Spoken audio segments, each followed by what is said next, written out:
Magandang gabi po mga kababayan. Ito po si Corina Kiringking mula sa CNN International. Isang patok na patok at lumalagatok na balita ang laban ng Pacquiao versus Marquez. Sari-saring opinyon at komento ang inabot ng labanang ito. Narito po ako ngayon sa Las Vegas upang interviewin at kunin ang opinyon ng isa sa mga kilalang personalidad na nakasaksi ng labanang ito. Magandang gabi po, Mr. Tom Jones Ladix. Ano po ang inyong masasabi sa laban ng Pacquiao versus Marquez?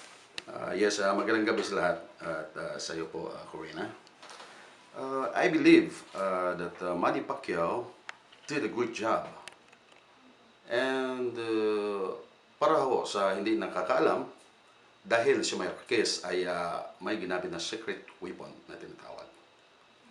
Kung mapapansin nyo, sa round 6 ay doon nag-start ang pag-apak ni Marquez sa paa ni Pacquiao. So, that is the reason why Manny Pacquiao became an easy target of Marquez.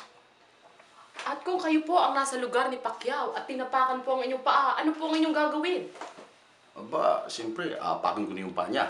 Biro lang. Okay. Tama po yun. Tama ba? At, kung maglalaban po si Pacquiao at si Marquez, manunod po ba kayo ulit? Aba, siyempre.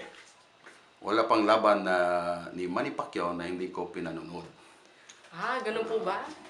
Oh, at ano po ang last words ninyo para kay Manny Pacquiao?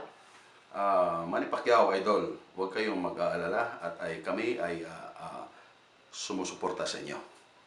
Kahit anong mangyari. You're the best. Ayan, maraming salamat po, Mr. Tom Jones Ladik. At bago po kami magpaalam, gusto po namin pasalamatan ang aming sponsor na ABC Mart. Okay? At ito po muli si Corina Kiringking mula sa CNN International. Naghahatid po ng mga balitang walang katapusan, walang katorya-torya at walang kabuluhan. Magandang gabi po sa inyong lahat!